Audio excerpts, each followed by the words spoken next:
Ladies and gentlemen, this is it. Welcome to the T6 Motorsport Super Touring Championship. Season number 3 has been a battle around the world. We have gone to countless legendary circuits, and today we conclude one of the tightest championship finales I think I have ever seen. Of course, we head to one of the most recognizable, one of the most infamous racing circuits, arguably the best in the world. Of course, that is the Nürburgring Nordschleife, the full loop that we take to, not the Grand Prix, just the normal Nordschleife, as you can see.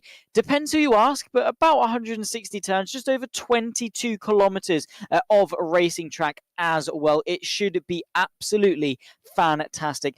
My name is Zach Swinney. Darragh Thacker will be joining me in just a second, of course, to talk you through each and every single bit of the racing action, because it's something we could not miss for the world. Let's take a quick look as to how things are racking up in the championship, because we have been touching on how incredibly close they are pretty much all season long. And this is what nearly £1,000 worth of prize money comes down to.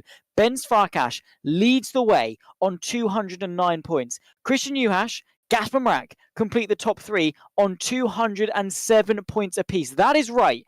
The top 3 in the championship are decided by just 2 points after 18 long, hard-fought races. Gregor Kujek, Matej Mikovic, and Pavel Mukonin as well, 4, 5, and 6. They're all very, very close in competition for the top 5 in the championship, which, by the way, also does get themselves a little extra bit of prize money. Behind that, we've got the two Mackenbergs of both Marvin and Sven in P7 and P8. They've boasted a fairly decent and consistent championship in their own right as well. Marius Zabdir, as you can see there, in P9 overall, also with that little cup next to his name. That is why he's going to be in contention for potentially an extra £40 at the end of this championship, because he is the highest placed driver who is yet to stand foot on to the podium. That's his aim. That's the cup that he wants to go for. He's completely disregarded all thoughts of a podium for the last 6 rounds because he doesn't care. He wants to get after that cup crown, and he looks very, very strong in order to go for that. Pascal Jean-Priet, after a very consistent season, sees himself in P10, had a Christian Orban in P11, Jules Oysa, Vlada Savovic, Marco Clough, and Alessandro Ottaviani, the top 15. That remarkable that Ottaviani is still in the top 15, despite the fact he stopped racing, I think, after round 2 or 3. Regardless, Stunil, Jacek Kozlowski, Fraser Rostans, and Sergei Mukamov ahead of Victor Bernat Rubio. That's the top 20. Matej Kozlov from Simon Trebek, the last of those that have managed to score points so far this season. Santiago Cho, Gil, Deploy, Escovosi, all yet to score points and effectively get themselves inside the top 15. Then, of course, you've got Teradic and Oplicic, who are both still, unfortunately, in the minuses. Maybe their fortunes will shift today. But let's talk about that prize money, because at the end of the day, that's what we want. That's what we want to know about, right? Who doesn't want a little extra bit of cash come the end of a season? Of course, P1. Now, before it was 150, 150 for P1, P2, and P3 respectively. So P1 gets 150, P2 gets 100, P3 gets themselves £50. Thanks to our amazing sponsors and the great work behind the scenes by Rich and Pascal, we've got Imperial Meat and Fish, Udressi's Garage, Marché de Lube, and Team Fondue, as well as, of course, all the fantastic track sponsors that we've had week in, week out supporting this amazing championship, which means first place gets 285 Great British pounds. P2 gets 210, P3 135. So P3 this year gets nearly as much as P1 did over the course of seasons 1 and seasons 2. P4 gets 85, P5 gets £50, and then of course that cup that we were alluding to with Marius Abde leading the way with no podiums to his name gets £40 at the end of this night's proceedings. And then we also had the weekly prize money, of course, with basically you add up the points of both race 1 and race 2 of each round, and then score them in their own mini championship as such, 20, 15 and £10 respectively for them. Interestingly to note that our top 3 in the championship, Farkas, Juhas and Gasper Mrak, are the top 3 earners so far this season as well, thanks to that weekly prize money. 85, 85 and 80 for Benz, Gasper and Juhas respectively, just showcasing their sheer amount of consistency, that they've already won a significant chunk of money before they've even placed themselves in the championship. The talent that we've got on this field, when it comes to racing esports, we have got the top level. We say that week in, week out. We have got one of the strongest fields when it comes to not only touring car racing, but also race room in general, as an umbrella term. These are the names that you always see at the top level of racing ranks, of any racing rank championship, any big event that happens on Racing. A lot of these guys took part in Racing Prodigy that was happening recently. A lot of them have took part in the WTCR esports series, the NGK DTM. I think a couple of these guys did as well. I'm not entirely sure who it was, but I'm sure there was definitely a couple of recognizable names taking it to that grid. But yes, it's very close. This championship has been remarkable. And as I say, we take to the Green Hell. And it's understandable that it's been given that name. I think it was Jackie X that gave it that one, or it was someone. It was someone important.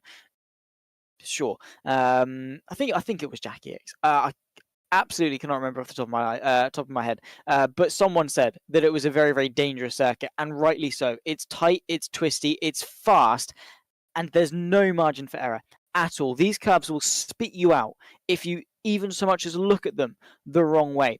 Exits of corners, entries to corners, the whole track is a hazard. But this is why it's a driver's sometimes favorite. This is why it's argued to be the best in motorsport, because of the challenges, because of the variety, because of the extreme consistency. It's essentially just a rally stage, you could argue, like just a tarmac rally stage that these drivers take to, because that's sort of the level of difficulty that it can be comparable to. And that's what we get to go through, of course, for our 2 25-minute races.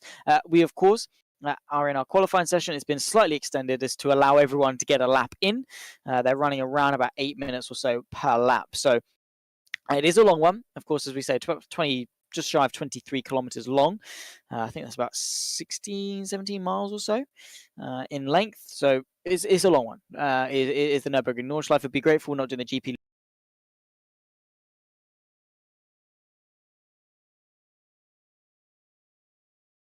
We're following along with and he's out there, the Serbian, of course, after having a pretty decent run of form, actually.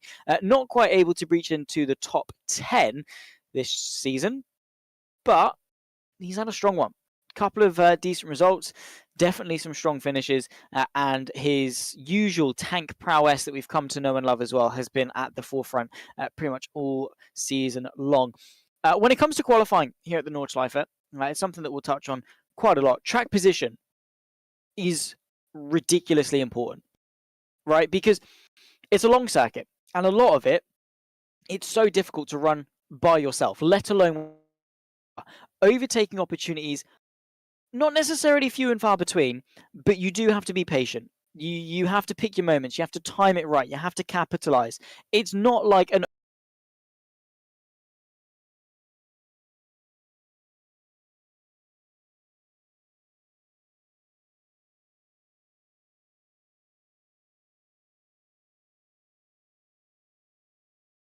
not a lot of space to maneuver around them.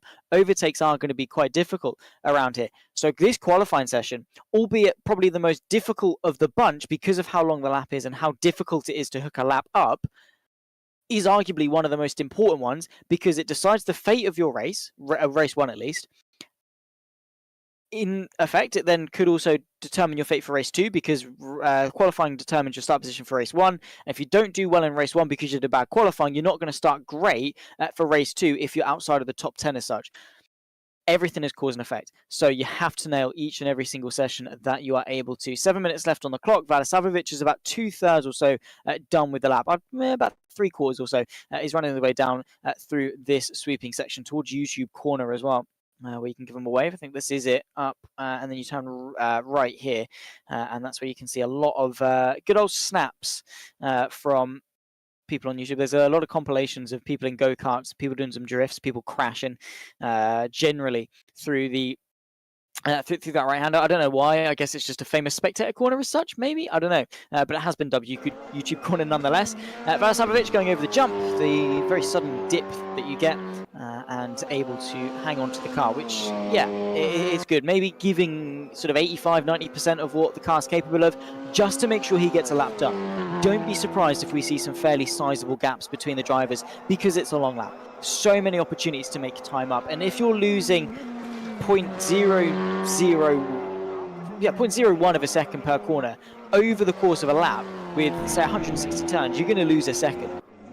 And that's not a lot per corners, but because it's such a long circuit, it's just going to be extrapolated and exaggerated more and more and more the more time goes on. So you have got to be very, very careful and make sure you are nailing the lap. But it also does open the door for maybe some surprises.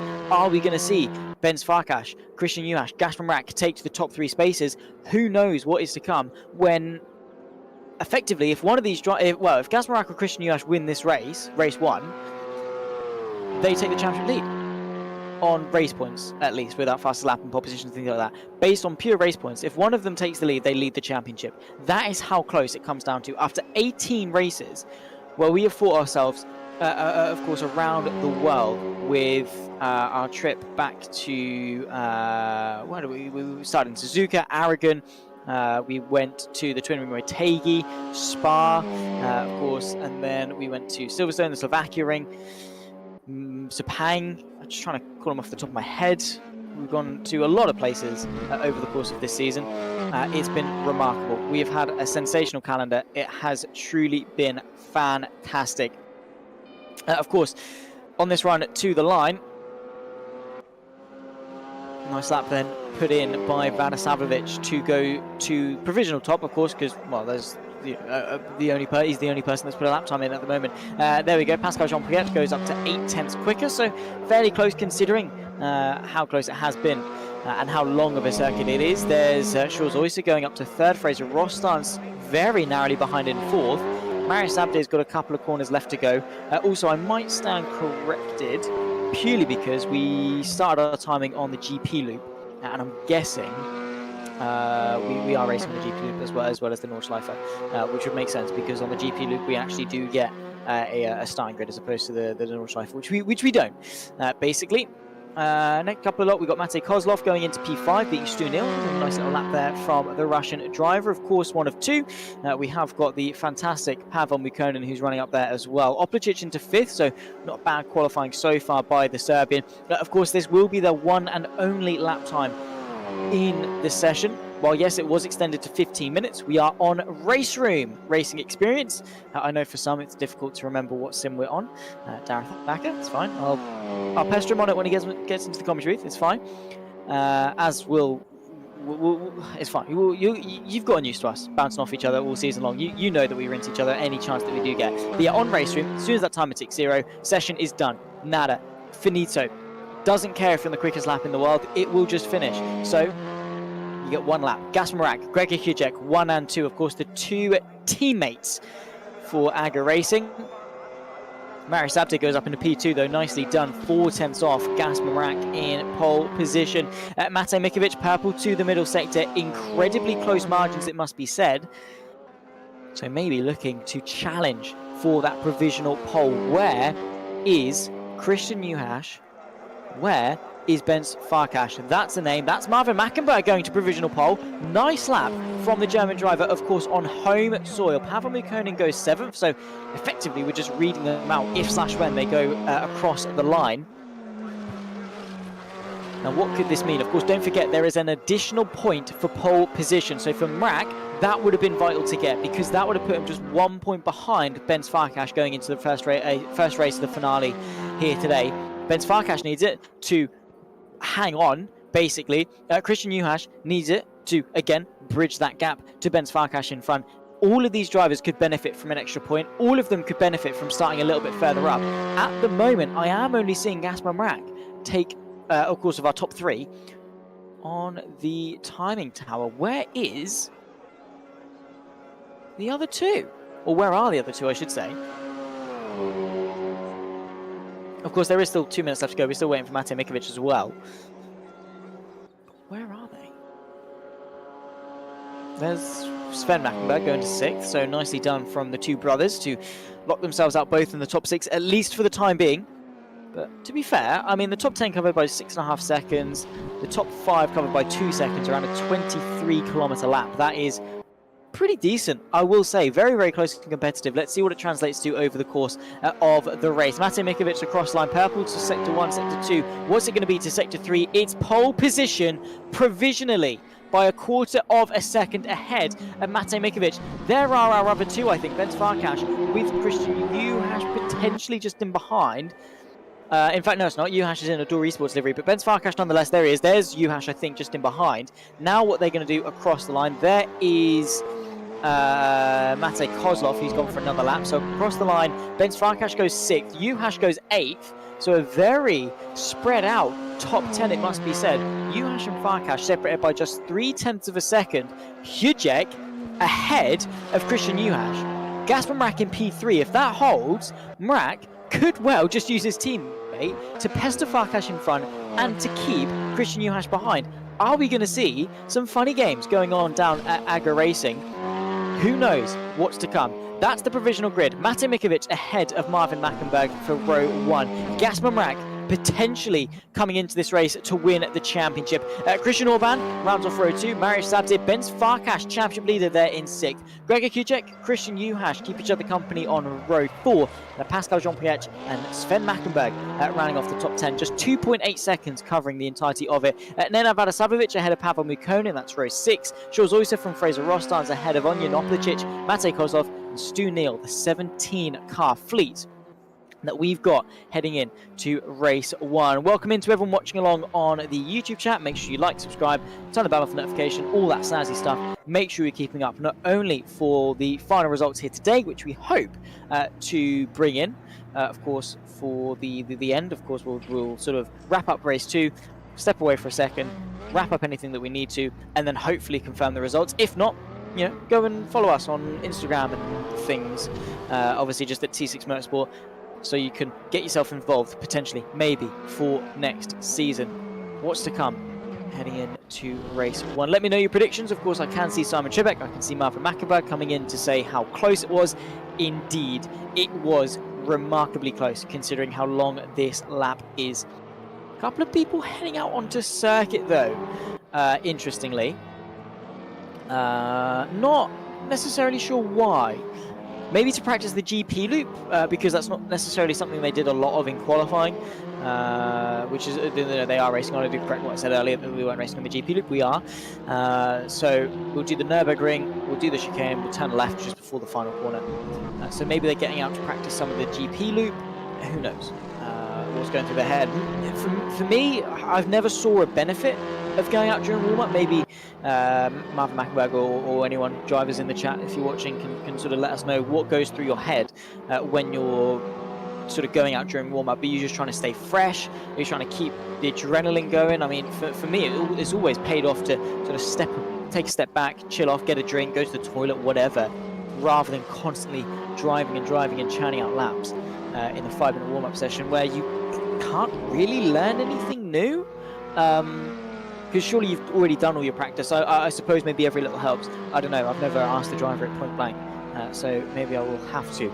Fun fact, actually, I'm going to the Donington Historic Festival next week.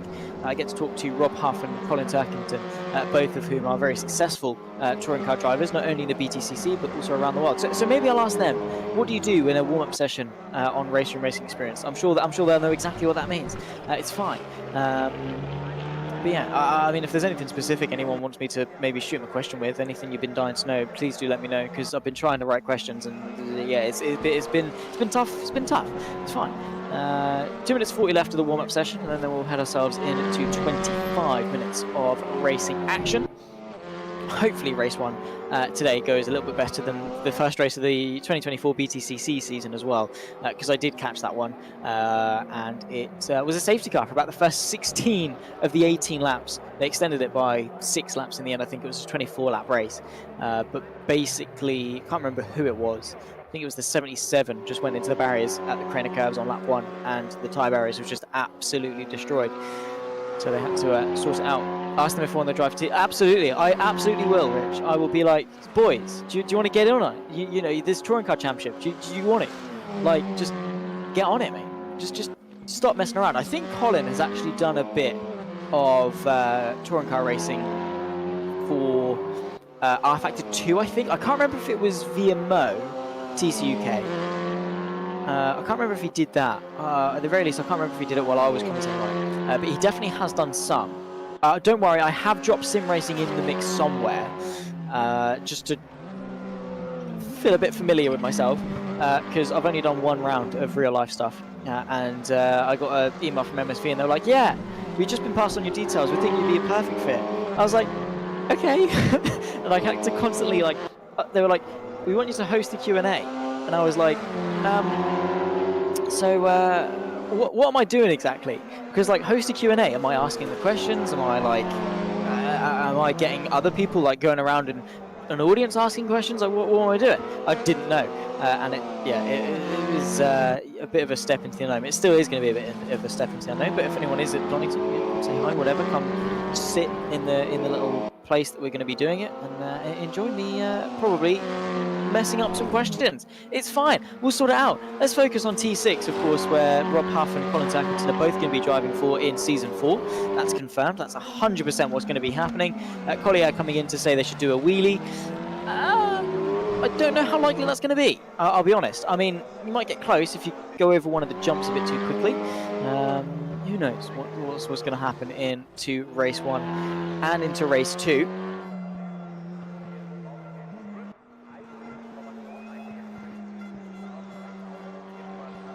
There's Pascal Jean-Puech in the Door Esports machine, one of the nicest liveries on the grid, it must be said. Door Esports always deliver when it comes to the liveries, it must be said. Yeah, and no, that's not because me and Lucas Müller get on quite well. It's because it's a nice livery. I quite like the Door Esports livery. The colours I won't name. I mean, it's just black and blue in it, really. And if I've got that wrong, that is mightily embarrassing. We can show you Christian Uash. I think he qualified in P8. So he's going to be on the back foot going into Race 1. What's that going to mean heading into not only the championship points, but also then into the final race of the season when we get to that point? Of course, hopefully, Darragh Thacker's going to be joining us very, very shortly, so you don't have to put up with the sultry tones of my voice for too much longer, albeit a rare occurrence that the both of us have actually been in the commentary booth smoothly this season. Hopefully, if Rich wants us, because, you know, I'd really appreciate a job, wants us back for season 4, that'd be great.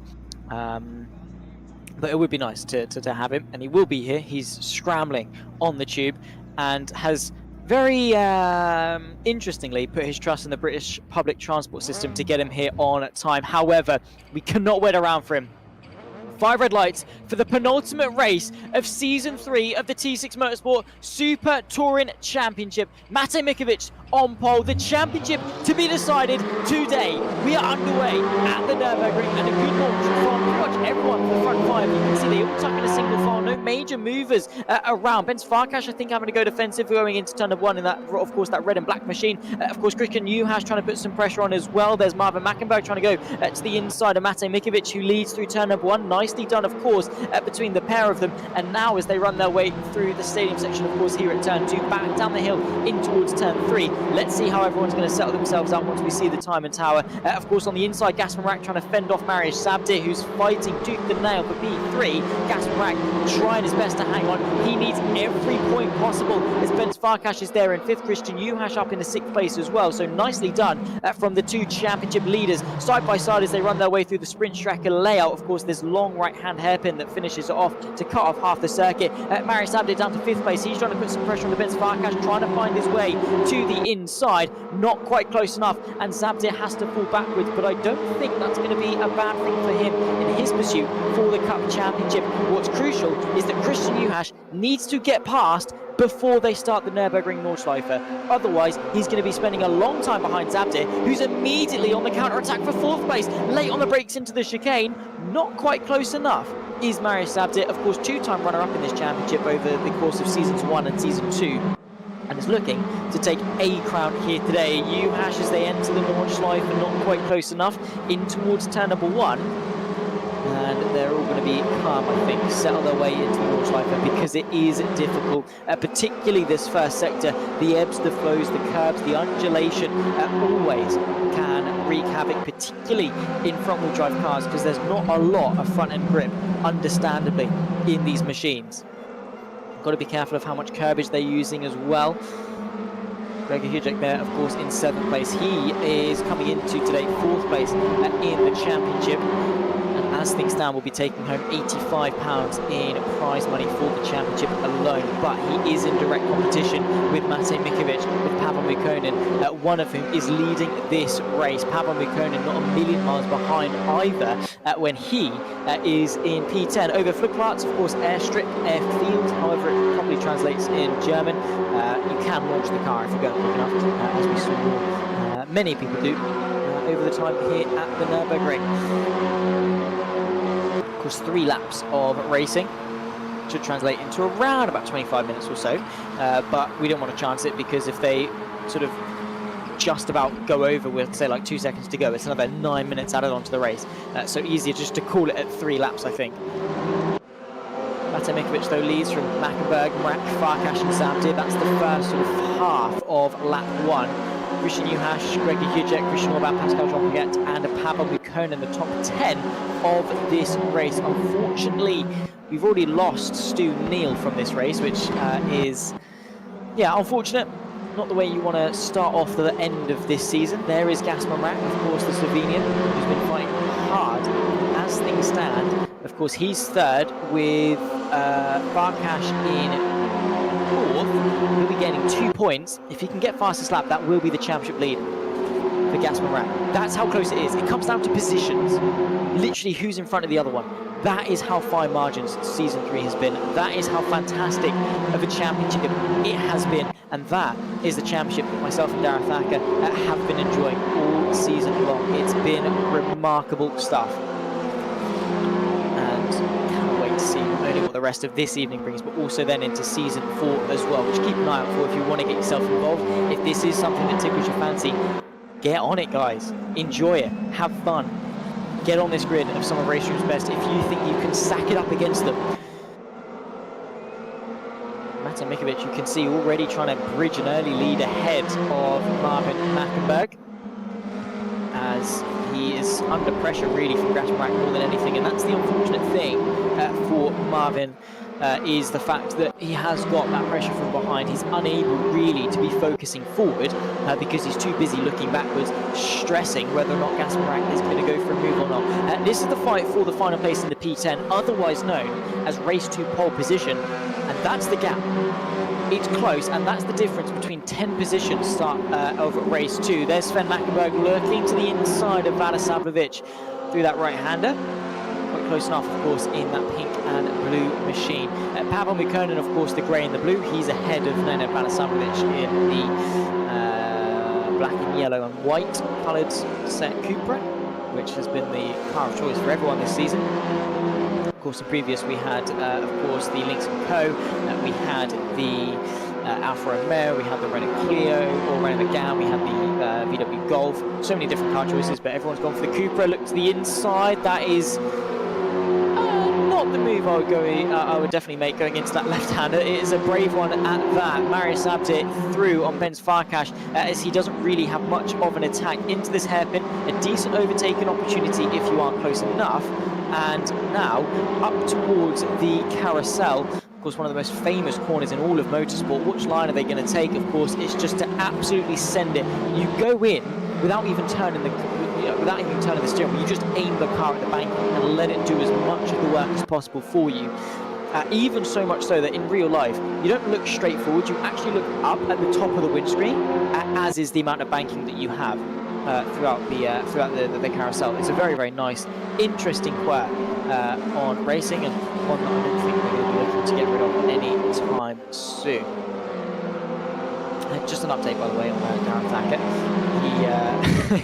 He's going to be here in 5, but stuck in traffic, which is unfortunate for him. But you'd think, oh goodness me, Benz Farkas all over the shop going through the downhill section. Back uphill, he's managed to keep the car under wraps, which is remarkable for him. Just important to keep the car pointing the right way. Otherwise, that would have been championship over for Farkas with how close it is. Everyone effectively has near enough taken their drop score. There are only a couple of people that haven't got weeks that have a 0 on them, and even then they're like 16, 17 points, which aren't that many. Nothing worth actually sort of purposefully taking your drop score for as such. So I think it is just going to be a straight fight to the end. But yeah, Darren Thacker stuck in traffic, so he's going to be here as soon as possible. And Rich toying with him, saying the server exploded and he's had to cancel the whole season. Let's not jinx it too soon, because there's still the majority of race 1 and all of race 2 yet to come. We've got Sven Mackenberg fighting with Nenad Vlada Savlovic. We've got Christian Juhasz on the back of Benz Farkas as well. That's the fight pretty much for the championship. If they're unable to get after Gasparak, who at the moment is bridging a bigger and bigger gap ahead of Marius Zabdir through the Kleiner Carousel, which I think translates to the smaller goodness me, English, smaller carousel. I think Kleiner is, you'll have to correct me. Sorry, the Mackenberg brothers, because I don't speak German. It's not my forte. And of course, if there are any incredibly bad pronunciations of any corner names here, please do let me know, because I would appreciate it nonetheless. Now we go to the Dottinger Höhe, which is a very, very long straight. Of course, you want to maximise each and every single bit of slipstream that you can get, and you can see a couple of moves being made, or at least being thought of. Gregor Hujek on the back of Christian Juhasz, he's in 6th. But Christian Orban as well, not a million miles away in that red and white. Now we run our way towards Tiergarten, the left, then the right, into the left. A very technical part of the circuit, very difficult to get a move done. Definitely possible if you are close enough, but it is very risky. You carry a lot of risk with that. Lap number 1 then ticks in the books. We're a third of the way through this race already. Matej Mikovic then leading Marvin Mackenberg, Gasparak, Marius Abdi and Benz Farkas, the top 5. Darren Thacker has now joined us. Welcome in.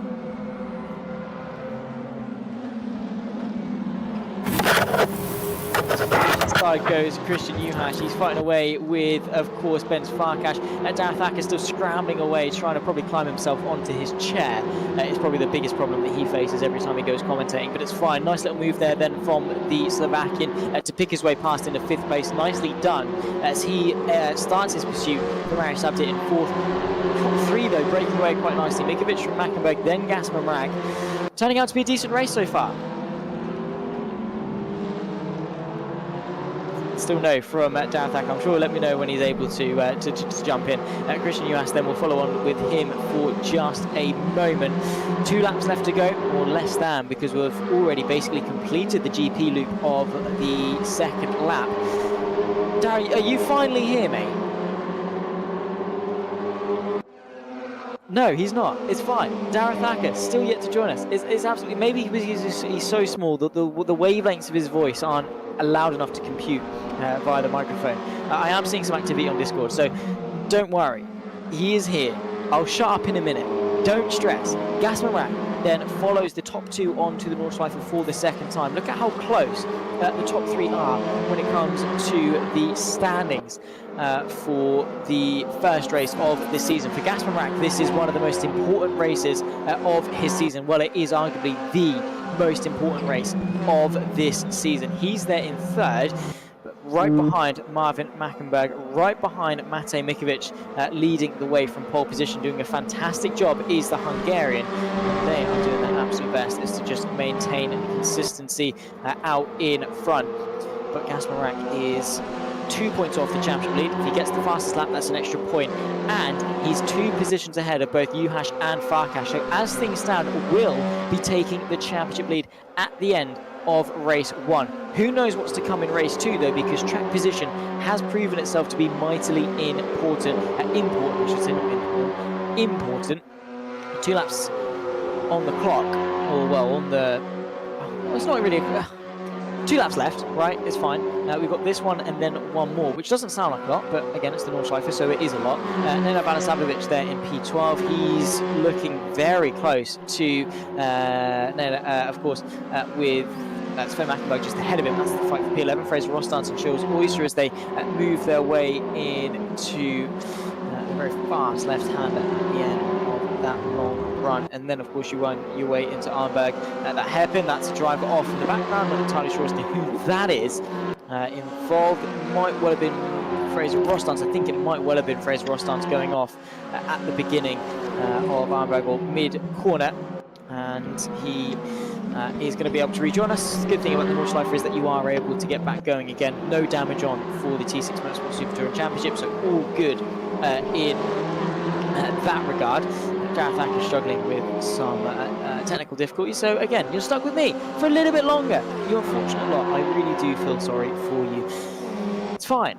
We've got Balasavljevic there in P12. We've got Sven Mackenberg in P11. We've got Pavel Mukonin still hanging on for P10. And that is, as we say, the reverse grid pole position. It could well decide the fate of this championship, and with it, a ridiculous sum of prize money to go with it. It has, yeah, I can't really, I can't really sort of emphasize how close this championship has been, how incredible this championship has been over the last few months. When we started, I think, at the end of Feb, of course now at the end of April, taking us about 2 months, that sounds about right. The remarkable journey that we've been through around the world with so many races. This is the 19th race of 20 to come. And it has honestly, hands down, been one of the best championships I've been able to commentate on. This is why I love touring car racing, and particularly the race room esports side of things. So many recognizable names that, as I say, in setting qualifying, you see everywhere when it comes to race room esports. The likes of Mikovic, Mackenberg, Zabdin. Not really seen too much of Gasman Rack too much, but definitely will keep an eye on him over the course of the rest of this year when it comes to the race room ranked side of things, especially with the ranked championship and all the 2.4 hour events and things like that. Me and Darren have the pleasure of talking through with the added bonuses of Lewis McGlade, Cam Roger and Leary. So at least for Darren, he's not always the shortest person in the commentary. He sometimes has you, and it's topsy-turvy with them. It depends, obviously, how good of a day they're having. Into, I believe it's called Schrader Cross, this fast left-hander. Don't quote me on it, it's fine. Sometimes I hear people call it that, sometimes I don't. There's too many corners to remember. So left and right will do, which, be grateful I know my left and rights, I suppose. Christian Orban then in P8. He's had a season, has Orban. He's definitely had the potential for more, I would say. you know, the performances that we do usually see from his, oh my goodness me, that is wide from Gregor Kijek through the carousel, way too much speed going in. Orban now tries to capitalise and move his way up in a P7, side by side between the pair of them as they run their way through towards the next braking zone. Who's going to be the one to take control? Orban around the outside, of course, initially, then it becomes the inside, then it was Gregor Kijek that was able to keep his foot in quite nicely to soar his way to keep 7th place and maintain position after that huge mistake. It's not as sort of as a good, great driver, it's not about not making mistakes at all, it's how you pick yourself up from them, and that is exactly what Gregor Kijek was able to do. Nicely done in his pursuit to assisting his teammate to the Drivers' Championship, and of course to him to maintaining a top 5 also in the Drivers' Championship, because we've got Pavel Mikkonen in P10. Kijek cannot afford to be losing any more points, any more places to anyone around him. He wants to be right in the mix, especially with Matej Mikovic leading the way.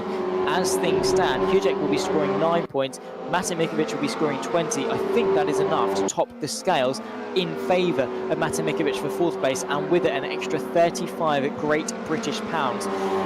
So he has got to be careful.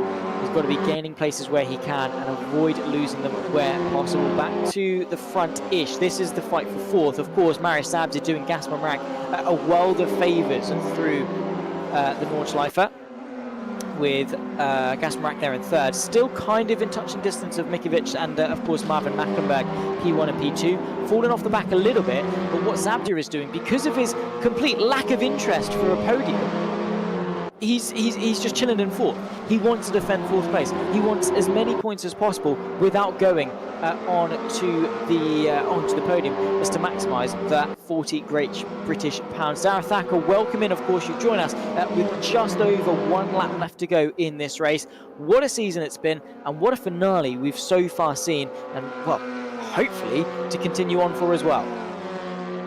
Yeah, I mean, I've just about got my breath, but we're here. I mean, Nordschleife, of course, has been a good race so far, hasn't it? With the top guy fighting it out. Of course, Marius Zabdir keeping it in P4 for his cup standings, but some nice fights all the way through the field, and especially at the back end of that top 10, because as we always know, all the way through the season, got to be inside that top 10 for the reverse group. Of course, you've got to be so careful. Apologies, I did my own skill issue there. I pressed mute as opposed to unmute. That's fine. We've both ticked off our sort of give me for tonight. We've both done our own oopsie. It's fine. We'll move on. Moving on. Pascal Jean-Pierre there in P9. Christian Orban, Gregor Kijek just ahead, P7, 8, as they work their way onto already the final lap of this race. I'd say they go short and sharp here at the Nürburgring, but they most certainly don't. Still a lot to come. Even though there's 1 lap left to go, nothing is guaranteed. No, definitely turn 1 here for the final time in race 1. They're still going to be side by side as they make their way through benchmark after leading the points in this race. Trying snatch the title in the final round. Let's see if he can keep up. He is good momentum to be carrying the last couple of weeks. Only the double division, who gave him a couple more points as well. But I think he'll be safe in the way.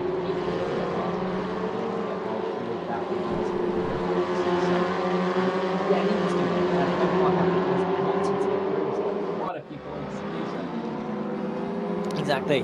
Just I think with the GP loop included, you get about 26 or so around the full lap, which is a fair amount of kilometres. Ben Farkas though in P6, just in behind Christian Juhasz, wanting to maximise his points. Or Gaspar Marak though in 3rd. Track position has proven to be vital, which I think we were understandably expecting sort of as a theme, with the Nordschleife being as tight as it is. Track position then heading into race number 2. How interesting is it going to be, do you think, then, with Gaspar Marak, of course, maximising potentially his points here today with 3rd. Juhasz and Farkas, though, have got a really decent opportunity to make up that deficit coming into race 2. So they'll have to try and find a way to make this work for them. Of course, they've got a few more kilometres to do. So Ben Farkas still looking for that move, still trying to find his way through. But it does tighten up when you get towards this Nordschleife part, and going close to the wall there is not going to help you out whatsoever. So difficult stuff here for Farkas, but they are keeping it close to Marius Zabdir as well. So there's always possibilities. These guys, they may make a mistake. These are some of the top guys on race 3, but they are fallible. I I know what that means. It's fine. I won't look it up after the result that I had last time with a word that Dara decided to spring on me in the commentary booth. It's fine. I've learnt my lesson. But we'll go with. I'm guessing it means they're able to make a mistake. Basically. Oh, like failable. Yeah, like they're fallible. Like they can make mistakes. You can find So faults in them. they're able to fail. Why don't just say fail? It's fine. Whatever. Stop. It's whatever. It's fine. Yeah, this is why I have a Lightning McQueen tattoo and Dara doesn't, because he is definitely smarter than me. It's fine. Christian Orban there in P8. It's fine. But oh goodness me, who's that into the barrier? Is that you, Hash? I think it might be. It is. One of the championship contenders is into the barrier. Armberg. He tumbles down to P9. And that's an awful result for him as we make our way through on the final lap. Of course, you really need to be making sure that you're staying in the top 10 if you're Christian Uhash, because otherwise you're really going to be in a world of pain, not really going to be able to pick up any of these points for the title. But they're still close in the front, aren't they? Or for the back, I should say, with Vladislav Ivic right on the back of Sven Mackenberg. And this is right on that crossover between the guys who will get in that reverse grid and those who won't. Exactly, it is separated by absolutely nothing. You can see the gaps, and that is going to decide 10 places going into race 2. We've talked about how important track position is going to be. That P10 not only secures you an extra point from 5 to 6, but also gets you that huge stepping stone that could well make the difference into race 2. Sven Mackenberg, through that double left-hander, is incredibly on the limit, nearly losing the car on the final lap of this race. Mikiewicz from Mackenberg is 1.5. Mackenberg to Mrak is about 1 second-ish. Zabdir from Farkas is incredibly close. It's such a tight championship. Pascal Jean-Pietre there in P8 as well. He's now ahead of Christian Uhash, who has to play catch-up. How hard is he going to be pushing them to gain some extra places for the final part of this race? Or is his attention going to be on race 2? I think you've really got to say that you've got to focus on race 2. I mean, of course, there is always that opportunity to maybe make a move or two still in this race, but you've got the opportunities. Reverse grid. We've seen it before. We will probably see it again in the Super Touring Championship, where the driver who wins the first race, gets pole, pulls away, doesn't pick up the most points in the evening, because of course we've got to make positions in race 2, and if you can't do that, then you're going to be in a world of pain overall. So it's going to be interesting, this one. I mean, we've still got cars relatively close together. You'd have thought that maybe they would have gapped out a little bit, a couple of mistakes difficult to overtake, but no. We're seeing a nice tightly packed field, and it could make it even more exciting for race 2. I think so. The competition that we've had is sensational. Marvin Mackenberg came into the YouTube chat just after qualifying to sort of say just how incredibly close it was. I think in the end it was something like a quarter of a second. The front row separated by the top 10 just over 2 seconds, which around the Nordschleife plus the GP loop is not bad going whatsoever. That's how close the competition is, and is a perfect symbol, I suppose, of the championship battle at the top. Coming into this race, the top 3 separated by just 2 points to separate what is the most expensive championship that we've had in T6 Motorsport history, at least in the Super Touring Championship side of things. It's not, it's not a small amount of money on the line here. This is a decent chunk of money for these drivers to take home. No, it absolutely is. I wouldn't mind picking it up myself after the amount of money I spent on train tickets today. But, it's an interesting one, because these guys will be really fighting over not just the pride of getting maybe first, second, third in the championship. They're fighting over a little bit of extra cash as well. Even if you finish second compared to third, you're still going to be picking up quite a hefty advantage of doing that. So even if the title feels lost for even these front guys that are fighting for the championship today, they've still got other things to think about. I mean, you've obviously got the week prize pool every week. Of course, the winner picks up about 20 quid. But then again, you can still pick up points finishing second, finishing third. Money finishing second, third, fourth, fifth in the championship. So the opportunities are there for all of these guys. And after this race, as they get into race 2, they're going to really be able to look at who they're going to be racing against. Exactly, and you can sort of pick your battles, because we talk about points and things like that, but it is all relative.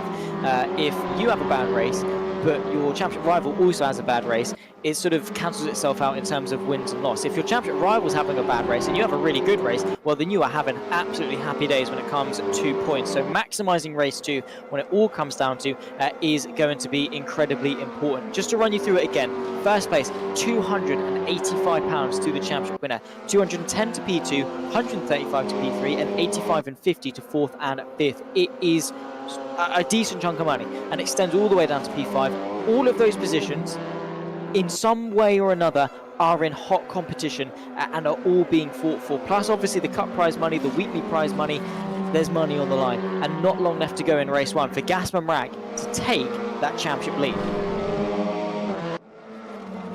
This is going to be difficult for him because, of course, he will take it, but by virtue of taking it, he's going to have a little bit more work to do to keep it in the second race. So lots of work still to happen here in the Super Touring Championship. It really isn't over yet because you get the advantage in race 1, it's going to bite you right in the bum once again for race 2. So this is really going to come down to probably the final lap of the final race because they came in with such tight points. They haven't really separated themselves out over the season. The season is going to be absolutely no different. I don't disagree one bit. We've had, of course, our 3 laps of racing. This is the last one, of course. Mate Mikovic will cross the line after dotting a hoe, and Marvin Mackenberg under pressure from Gasman Rack. Is he going to go for the move? Down in towards the final couple of corners here at the Nordschleife. Looking like he's trying to defend, but Gasman Rack sweeping around the outside, and there's nothing that Mackenberg can do, especially with the overspeed that Rack has. And that's a couple more points added to his championship tally. Marvin Mackenberg, that's the wall, final corner. It is. He's going to keep P3, I think, just about. But, of course, across the line, Mate Mikovic is going to lead the way. He weaves his way through, victorious in race 1. Gasman Rack with a late move for P2 going into Tiergarten and takes second place. And with it, the championship lead with just one more race of Season 3 to go. We'll run you through the full extent of the finishing order in just a second. But what a race for Gasman Rack. It's going to be tough, though, heading into race 2 in order to keep that, as we said. What a drive, though, from Mate Mikovic. The pace that he's shown has been remarkably strong, of course, over the course not only of this season, but today, converting that pole position into a race win. Not bad going at all for him to take his 3rd of the season. Yeah, and full credit to him. He's been one of those drivers that's been in the fringes, really, of the championship battle, not really able to catapult himself up there. But you have to say, he's up there now. I mean, he's even fighting maybe for P3 if there's a couple of slip-ups from the guys behind. So definitely room for him to try and get his way up maybe a few extra pounds in the order. But fantastic result for him and a very comfortable drive. Yeah, plus the extra point for fastest lap going his way, which is going to be hugely helpful in his pursuit for 4th place in the championship. New championship leader Gasman Rack, P2, head of Marvin Mackenberg. A late mistake for him cost him 2nd place on the podium, but still a podium nonetheless. Marius Abdig completing his incredible run of form with another 4th place. Ben Farkash, the top 5, ahead of Gregor Hujek, Pascal, Jean-Pietre, Christian Orban, Christian Juhasz. How is this going to affect the rest of this championship? A poor result for the Slovakian there in 9th. But the consolation is a front row start for race 2. Sven Mackenberg will be pole position on home soil in 10th. Of course, that converts into P1 for race 2. Vadasavovic, Mukonin, Clough, Rostart and Oplicic, the point scorers. Behind that, of course, you can read all the way down. Good news, ladies and gentlemen. We have teased it a little bit over the course of this season with an extra little bit of prize money on offer with how things go. Those that complete a certain percentage, I think it's 16 of the 20 races that we've got this season, get entered into this lovely little spinny wheel right here to be entered for, of course, 3 £30 prize draws. Let's draw the names. Let's have a spin. Who's going to be the one to come out on top in lovely T6 Motorsport colours? We'll press the almighty button, or, well, me and Dara won't. Someone else will behind the scenes, probably Rich or Max, I'd imagine. Let's spin it. Let's see who's getting themselves the first bit of £30.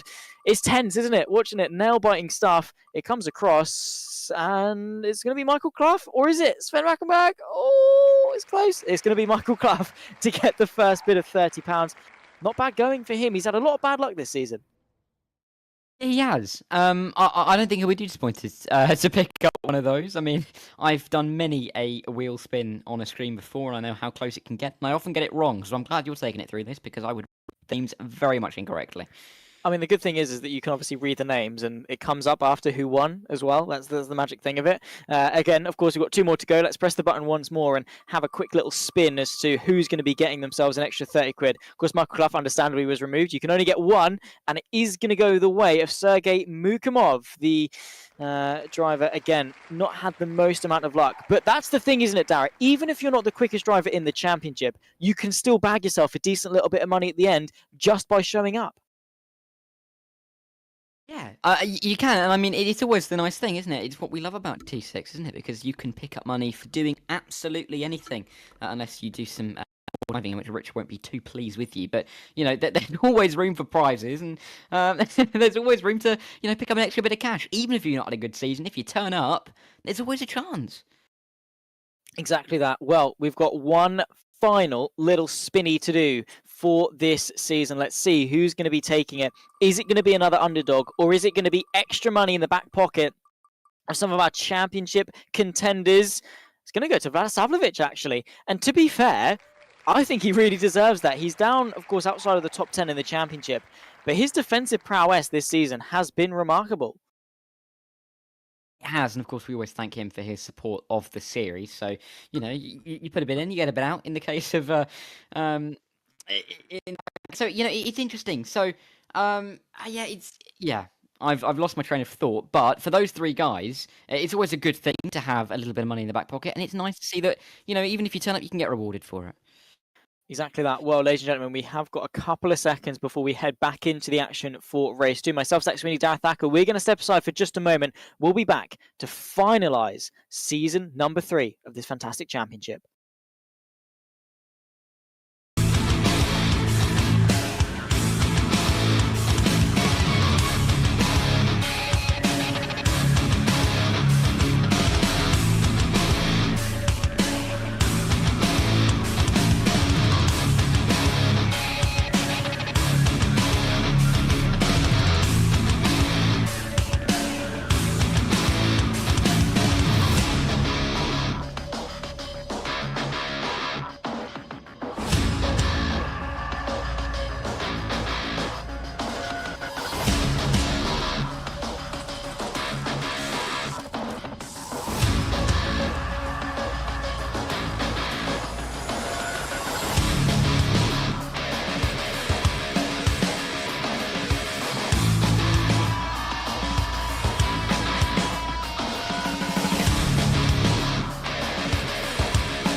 Ladies and gentlemen, welcome back. We are moments away from getting ourselves back stuck into the action here for Season 3, Round 10, races 19 and 20 of the T6 Motorsport Super Touring Championship. My name is Zach Sweeney, Dareth Thacker alongside me, and it is hotting up in the championship. It is hotting up in the championship, and I have just done the points tally, which is fantastic news. And it is Gaspar Marak who will go into this race as the championship leader. As expected, he has a 4-point advantage over Bench Farkash. It's not the biggest of gaps, and the only other driver mathematically in it is Christian Uhash, 2:14, 10 points back. He needs a miracle. He does indeed. Well, the 5 red lights are on. The drivers are lined up. The final race of Season 3 is underway. Sven Mackenberg leads them away from pole position ahead of Christian Uhash, of course. P9 in race 1 starts him on the front row for race 2. Let's see what he can do as he clinches on to hope of championship glory in towards turn number 1. How aggressive is he going to be as they duck and dive all over the place, fight for the leaders? Mackenberg tries to hang on, but Uhash is through. Nicely done as he, as I say, battles for not only his championship but an extra bit of prize money in his back pocket as well, doing exactly what he needs to do. He's just got to get away from here. He really just does need to pull away at the moment. I mean, that's his only mission. He just has to hope that the other guys get caught in traffic, which is possible around here, of any track that we're going to go to. The Nordschleife, very likely the hardest to ever take on. So let's just see how this pans out. The opening is going to be crucial and moves through the middle of the field. These guys really need to get a move on if they want these extra points. They do. Every point matters, and while everyone is nicely bunched up before we hit the Nordschleife, this is the time to be making those moves. You can't be waiting around, because as we saw with Marius Zabte holding back Farkash and Uhash over race 1, you lose out big time if you wait too long. If you don't capitalise soon enough, the gaps grow and there's not enough that you can do. Yes, there are 3 laps around a long circuit, but that's not a lot of time. You have to be straight away punching from lap 1. Zabte up to 5th. A nice little couple of moves from him to put his way into this position. He's just in behind, of course, Christian Orban in P3, looking with also Gregor Hijek in 4th. So they're all very, very close as they enter the Nordschleife for the first time. We've got Benz Farkash there in 6th, with Gaspar Marak hanging on in 8th place. He's got to be making some quick progress forwards if he wants to hang on to that championship lead.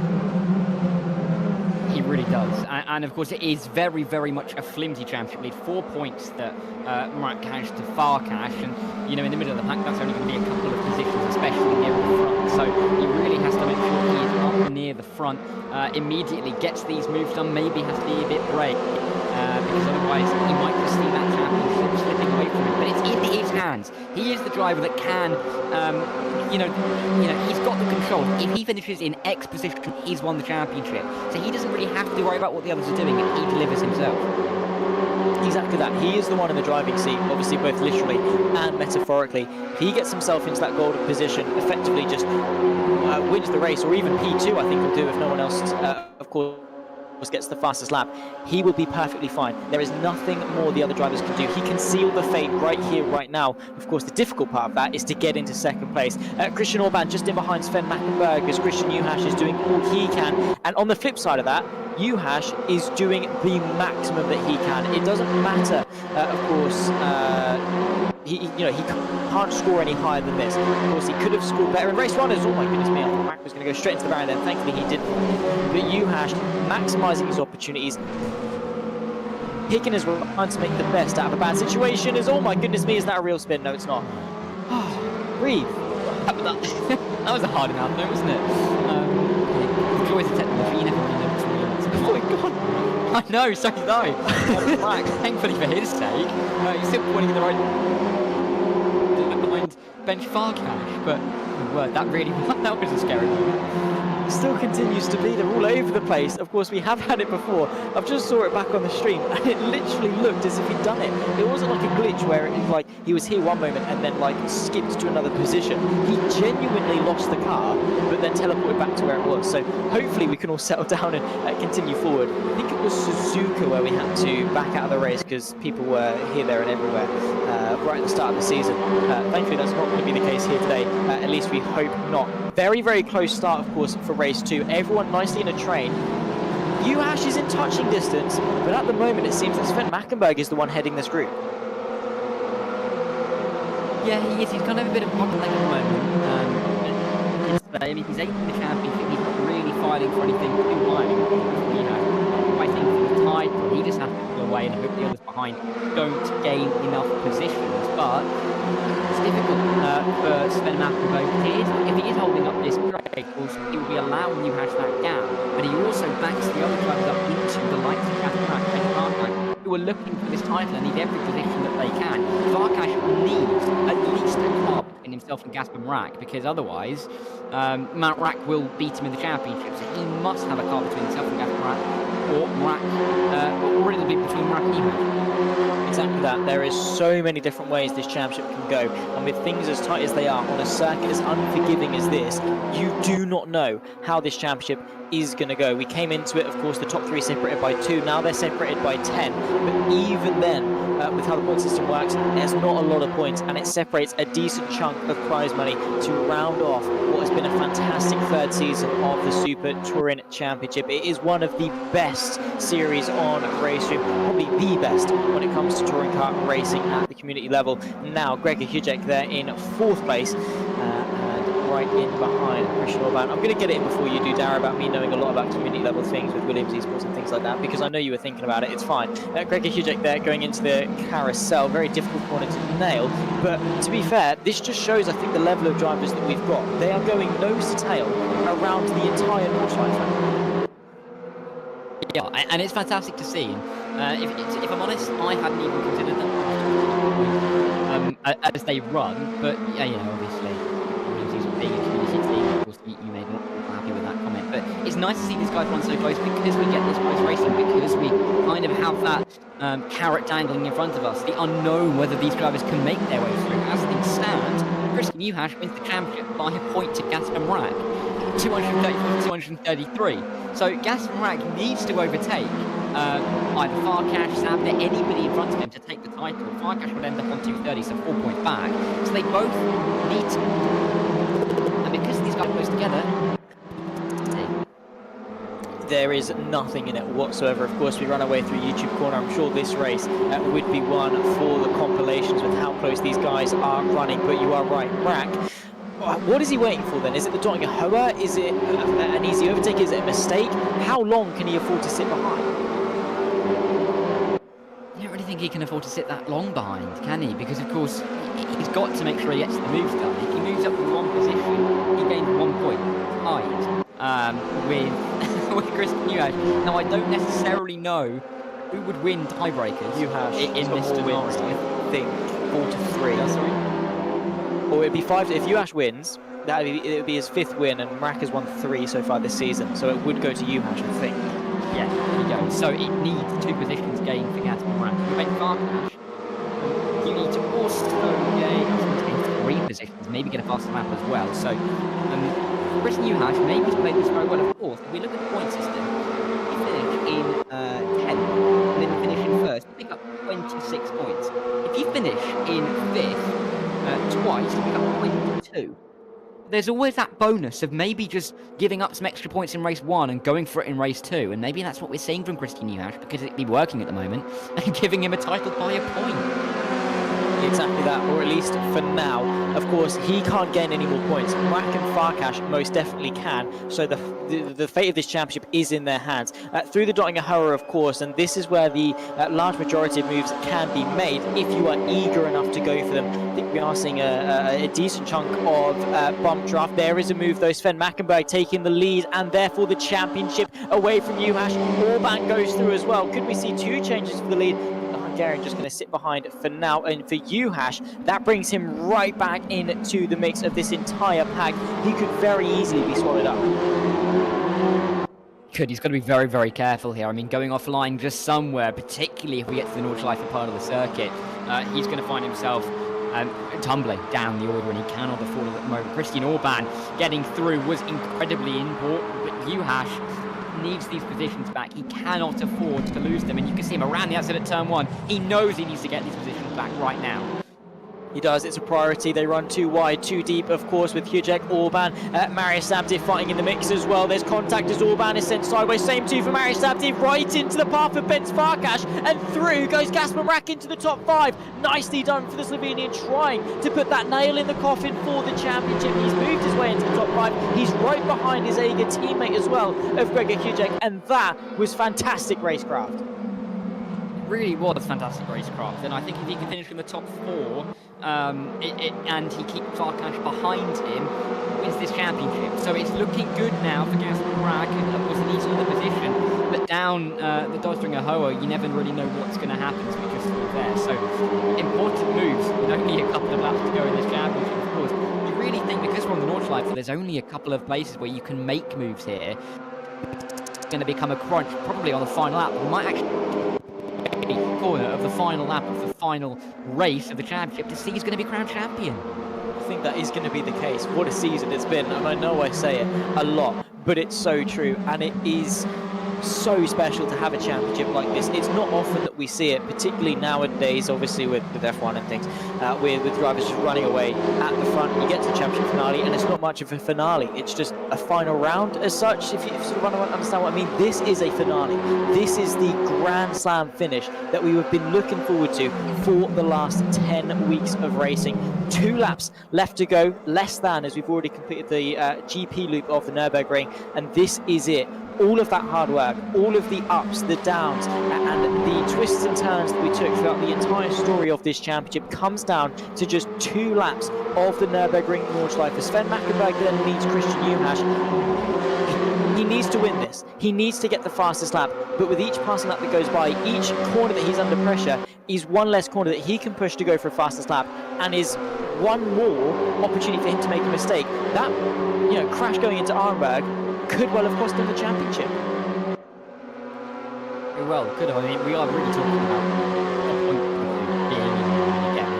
Juhasz picking up 17 points, Mrak picking up 11. Mrak would beat Juhasz by 4 points over the course of a 20 race championship, with what we're looking at a maximum of 430 points available, I believe. So, it's insane. It's absolutely insane that you can be this close, this deep into a championship. But as you said, it's fantastic to see. It's a bit like the final day of a football season where there's 4 teams fighting for a playoff place.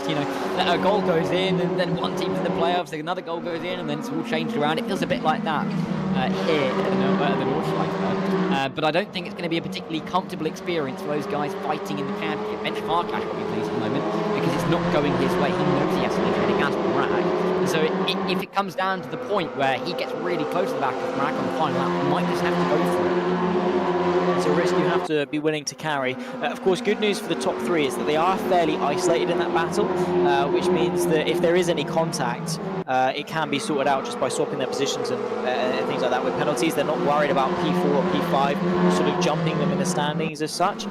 So I suppose that maybe gives them that extra sense of security to push harder, because at worst they finish top 3 in the championship, which isn't bad. You still get yourself a decent chunk of prize money at the end of the season, which isn't bad going, and sort of does promote you to go for those moves, which is exactly what we want to see. Gasper Mrak on the back of Gregor Hüjek, who himself is trying to maximise points ahead of Matej Mikovic, the race 1 winner in that fight for P4 in the championship. Now the dilemma is here. Of course, the Ego Racing team, both of the Slovenians of Hüjek and Mrak, both of them have their own respective battles to be fighting for. As a team, what do you prioritise? I mean, of course, they are going to have good camaraderie between the pair of them. They're going to be good teammates. But is Mrak's championship position more important than Hüjek's? You'd probably argue that. I mean, coming into this race, Hüjek, 191 points in P5 in the championship. So, again, he's P5. We're not talking about him in terms of being in the title fight. Starts this race, 33 points off? I mean, it's still very close, but he's really trying to get through on Matej Mikovic. Matej Mikovic only picking up 5 points as it stands. So as it stands, Mikovic will be beating out Hüjek 5 points, a single point. 4. So, like you say, they've both got their own championship battles. I mean, they might try and, if they're talking to each other, make up a bit of an agreement halfway through and say, if I gain some money, I'll spend a little bit with you if you give me the position. It's such a difficult scenario to be in, because like I say, they are in both different championship battles. It's just really, who do you prioritise? Can anybody really claim the high ground? Because, of course, they're both, front is a little bit further back in the championship, so they could argue that I'm not going to let you through because I'm on points. But drive behind, like, we want to fight for more money, because it's, swings and roundabouts, really. It is, and how as a team do you prioritise that? That is the dilemma on the shoulders of those at Aga Racing. Of course, they have been following their way through the championship. You can see them on Instagram and things, always keeping up with how their drivers are doing. Sven Mackenberg ahead of Christian Juhasz. I think there was a momentary attempt from Juhasz to find a way through. Of course, as you can see, it was unsuccessful. The Slovakian still behind the German driver on home soil, searching for another victory. Is Sven Mackenberg, or at the very least, another podium.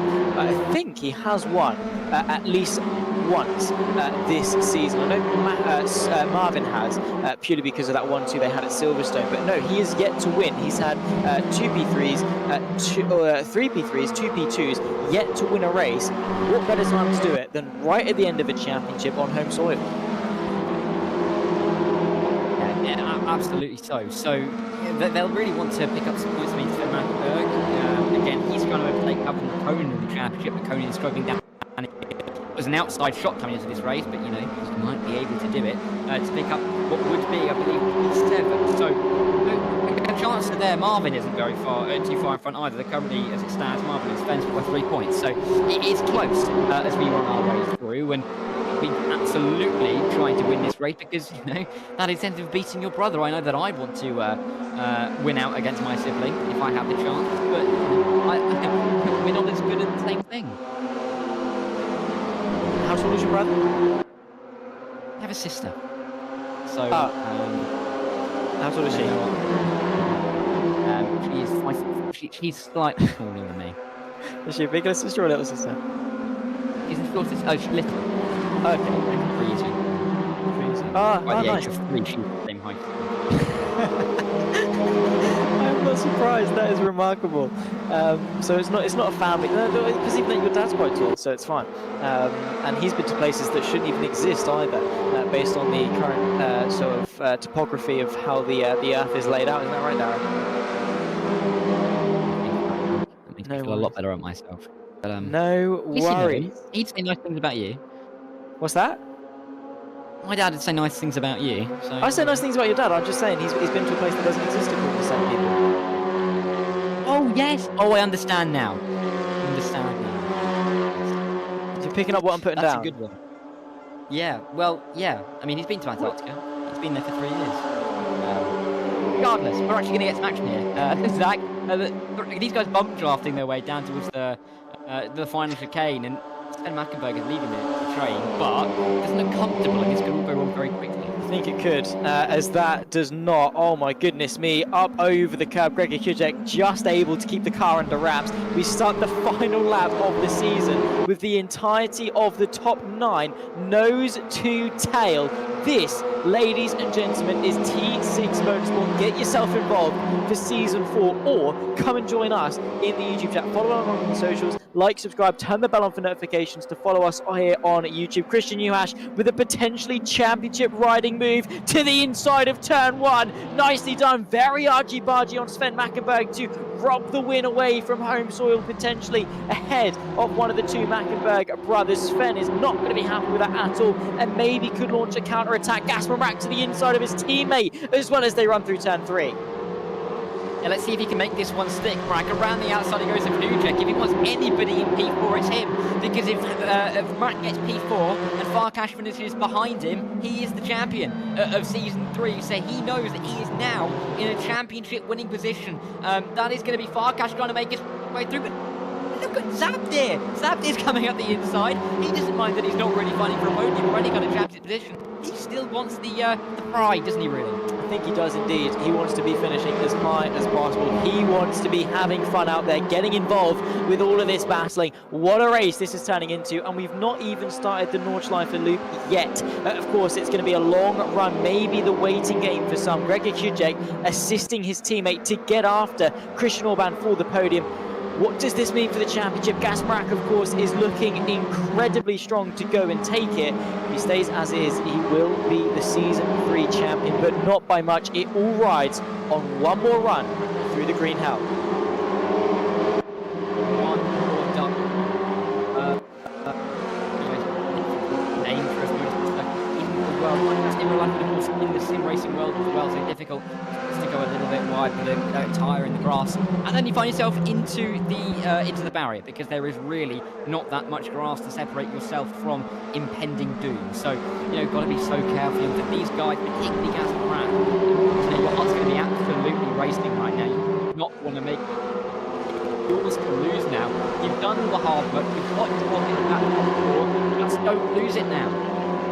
Yeah, like we saw with Christian Newhash in race 1, it can so easily come undone. Snap of your fingers, blink of an eye, and all of that hard work that has been riding on your shoulders for the last 10 weeks can come unraveled, and it can effectively go to waste. If you're here for a championship, that is the only thing on your mind. That is the only thing that will satisfy that hunger. Yeah, P2, P3, great money, whatever, but these drivers are here to win. They are the best. They do not settle for consolation prizes, albeit 2 P2 and 3 P3 are far from consolation prizes, but that's how they'll be looked at if they don't come out on top. Newhash is leading this race. He needs the fastest lap to stand any chance, but even then I think we'll come out 1 point short. He is riding on the fact that Ben Farkas gets involved, and there are still so many opportunities for drivers to make mistakes, still so many opportunities for things to go drastically wrong. It's the green hell, and very rightly so dubbed that name, because it will chew you up, it will spit you out at a moment's notice. It is indiscriminate.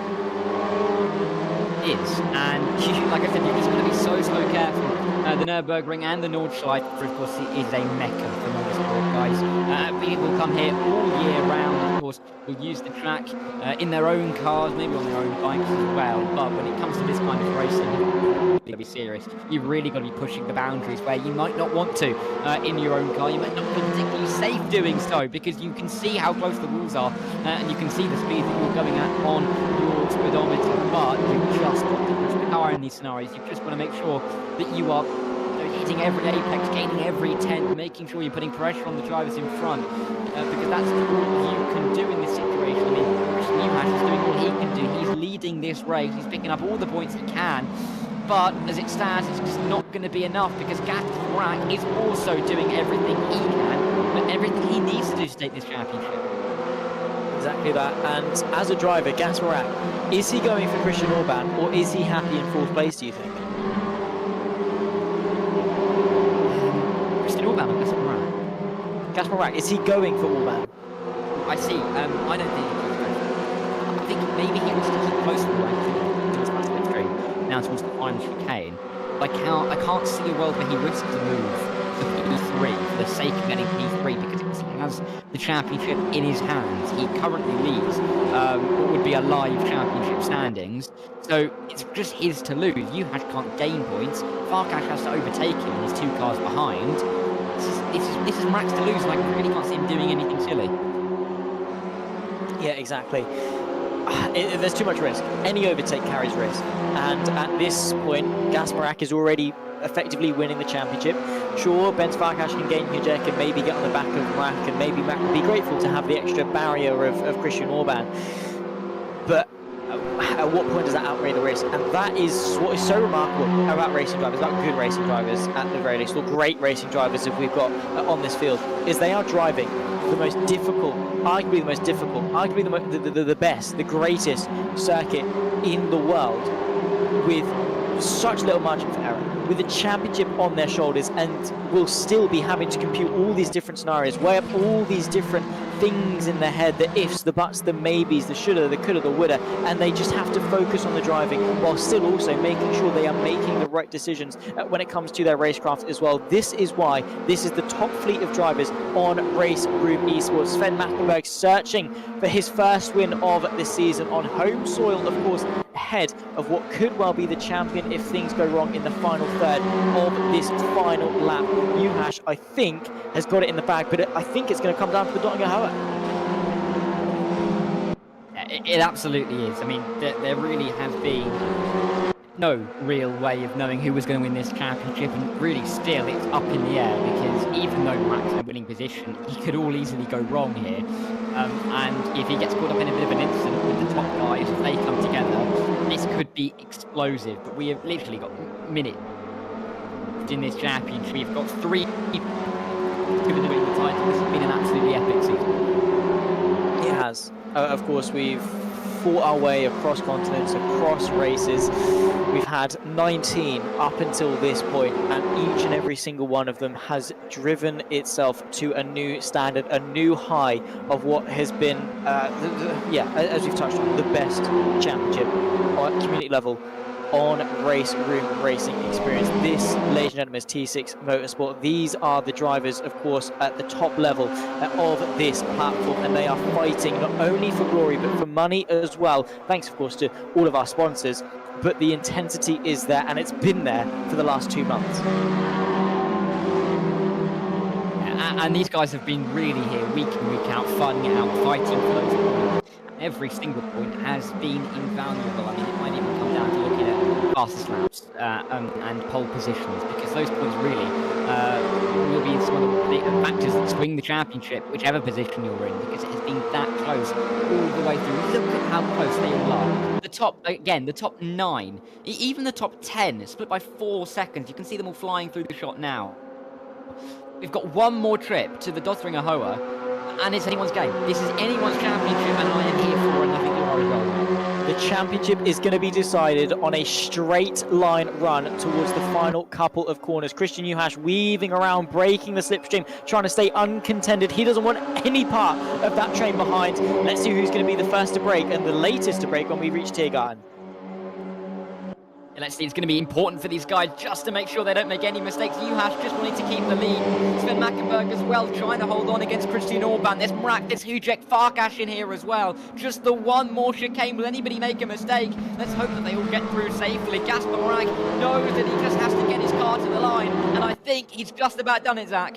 He has Gasper Mrak, P4, and potentially the championship as well. Christian Juhasz does all he can. He's victorious for the final race of the season, but a late swap as well, and I think maybe a couple of slowdowns. Gasper Mrak takes the podium and is champion of the T6 Motorsport Super Touring Championship, number 3, provisionally, of course, with a third place finish here at the Nordschleife. What a race it was, tantalizingly close, the standard of racing, and it comes down to a handful of points right down to the wire. The top 10 in that race were virtually separated by absolutely nothing. What a way to round off what has been a fantastic season. Dara, Juhasz with the win, Sven Mackenberg close but not enough, and Mrak doing exactly what he needed to in that race. Yeah, he did. He delivered. When under extreme pressure on a track where it's difficult to deliver, it's difficult to overtake, he made those moves. He did what he had to do, and fully deserved in the end, particularly from this race. He would have picked up the most points of anybody at the Nordschleife here this evening, and he delivered when it mattered, and that is what's going to take him the title. Exactly that. Well, ladies and gentlemen, of course, we'll run you through the final finishing order as soon as we can. And then, of course, we'll sort of step away for just a couple of moments. Of course, the drivers have been urged that if they want any incidents being looked at, they get it done now, so they can be sorted, any positions can be made, and the championship can be finalised as soon as possible, so that we can deliver you the final standings live on air. If not, of course, preemptively, you know, go and follow us all on Instagram and things. Myself, Zach Sweeney, Dareth Thacker as well, but obviously more importantly, the actual championship page over at T6 Motorsport on Instagram, so you can stay up to date with not only news about this season, but of course news for the upcoming season, when it's starting, prize pools, calendars, things like that. That it is the final finishing order of season 3. Juhasz, another victory, tallying 5 wins, 10 podiums this season for the Slovakian, but even that wasn't enough for the championship. Sven Mackenberg ahead of champion Gasper Mrak in P3, ahead of his teammate Gregor Hujek in 4th. Ben Farkas finishes P5, with Mariusz Zabda taking the Cup Championship in 6th. Pascal Jean-Paquette gets another top 10 finish for the Swissman. He's there in 7th. Marvin Mackenberg ahead of Christian Orban, and Mate Mikovic completes the top 10. Vadisavljevic, after a £30 prize draw win, finishes P11 ahead of Mukonin. Rostad, Oysa, Kovalevsky, the final point scorer of the season, ahead of Oplicic, Kozlov, Neil, Escovosi, Klaff, Trebek, Santiago, and Mukamov, the 23 cars. Ladies and gentlemen, myself, Zach Sweeney, Dareth Thacker, we're going to step aside for a moment. We'll be back, hopefully, with some spicy results. Don't go anywhere.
Well, ladies and gentlemen, thank you for your patience while we conferred and just made sure that we were sure about the championship standings for Season 3 of the T6 Motorsport Super Touring Championship.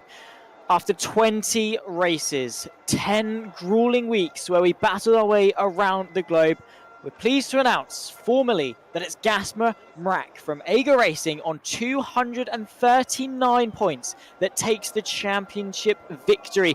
Christian Uhash with just 5 points back on 234, ahead of Ben Farkash on 231 points. Just 8 between the top 3 in the championship. It was remarkably close, and they will be splitting some pretty hefty prize money between them. 285 goes to Gasper Mrak, on top of the weekly money that he won today, on top of the £85 he's already accrued over the course of this season. Same too is true for Uhash with 210 for the championship.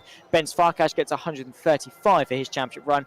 Also, for those interested, with the top 5, it's Matej Mikovic from Gregor Kujek, only 3 between the Hungarian and the Slovenian in the end of things, but £35 was decided by those 3 points. That is massive, massive stuff. Huge congratulations to the championship winning drivers, and of course to the 3 that won the £30 prize draw that we did in between race 1 and race 2. Darragh, it's been amazing for the most part to be alongside you in the commentary booth for this season. I mean, it's just been mega, and exactly what we expected coming into this year. You had to get one last little dig in, didn't you? But no, absolutely, it's been a fantastic season all the way through. A championship battle that we've not really known where to look either way, and I even think, even outside of the top 5, the battles are still close. Marvin and Sven, the two Mackenbergs, I think they end up pretty close together as well. So it's been a pleasure to be alongside you. Of course, thanks to all of our sponsors up on the screen. We really appreciate their support, but of course, I think, Zach, the biggest thanks to go to Rich for running such a fantastic league. Yeah, well, don't inflate it too much because, you know, I suppose we can be nice. It's the end of the season. We'll be nice to him. It's fine, yeah. Of course, if it wasn't thanks to the hard work of Rich Wetherill and, of course, Pascal Jean-Priech behind the scenes, putting all their hard work in to deliver this fantastic championship, get all these sponsors on board, get the prize money on offer to attract such high talented drivers into this grid, it would not be possible. Also to Richard's son Max as well for pointing the cameras and directing. Every single broadcast is done by him. He's done a fantastic job ever since the start of the season this time a year ago. Myself, Zach Sweeney, Darragh Thacker, we've been talking you through all the action in the commentary booth in one way or another. Also importantly, thank you to each and every single person watching along at home. Without your support in the YouTube chat as well, there would be no point broadcasting it if we weren't going to anyone. To all the drivers as well for turning up week in, week out, to delivering this championship and to driving at such a high standard. If you want to go and view the full extent of the championship standings, go and follow T6 Motorsport on Instagram. Of course, it'll be there that you then find the information for the T6 Motorsport Super Touring Championship Season 4. Are we going to crown our 3rd champion?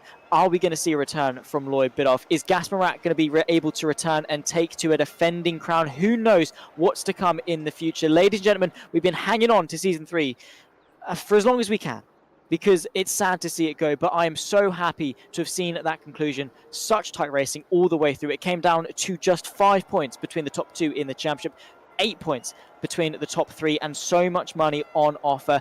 Myself, Zach Sweeney, Darragh Thacker, alongside me in the commentary booth. We thank you for watching, and we'll see you next time. Take care in the off-season, and we'll be back for Season 4.